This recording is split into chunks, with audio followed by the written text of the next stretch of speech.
Bismillahirrahmanirrahim. Assalamualaikum warahmatullahi wabarakatuh. Perkenalkan, nama saya Mabruroh, NIM E 2019-2222. Di sini saya akan melanjutkan presentasi dari Saudara Ulwan, yakni migrasi dan pembangunan. Yang pertama, migrasi.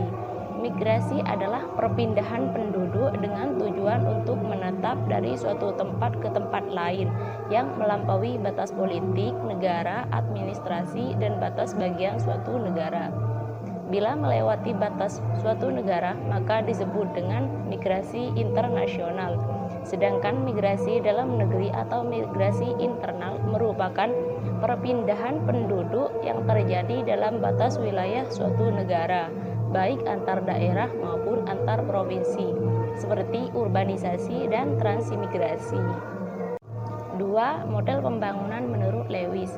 Arthur Lewis pada tahun 1955 mengembangkan model pembangunan pertama yang secara implisit menunjukkan proses migrasi dari desa ke kota yang kemudian diperbaharui oleh Johann C. Fay dan Gustav Ranis pada tahun 1964. Model pembangunan dual sektor yang dikemukakan Lewis dapat diterima dan menjadi teori umum atau general teori dalam proses pembangunan yang dilaksanakan oleh negara-negara berkembang yang mempunyai surplus tenaga kerja selama tahun 1950-an. Lewis membagi perekonomian ke dalam dua sektor, yaitu satu, sektor tradisional yang subsistem, yang ditandai oleh produktivitas tenaga kerja yang sangat rendah atau bahkan nol.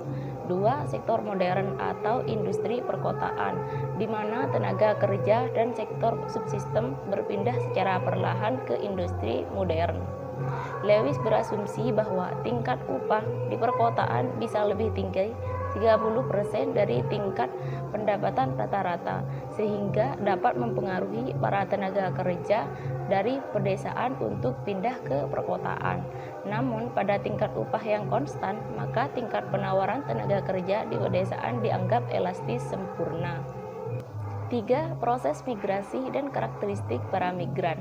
Perpindahan penduduk adalah keputusan yang diambil oleh masing-masing individu dengan karakteristik ekonomi, sosial, dan demografi yang berbeda-beda.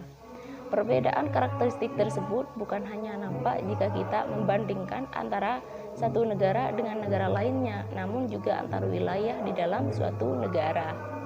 Karakteristik migran dapat dibedakan menjadi 3, yaitu 1. Karakteristik demografis. Para migran di negara-negara berkembang umumnya berusia 15-24 tahun. 2. Karakteristik pendidikan. Dengan migrasi, maka kesempatan memperoleh pendidikan akan semakin tinggi karena tersedianya sarana pendidikan yang memadai di perkotaan. 3. Karakteristik ekonomi.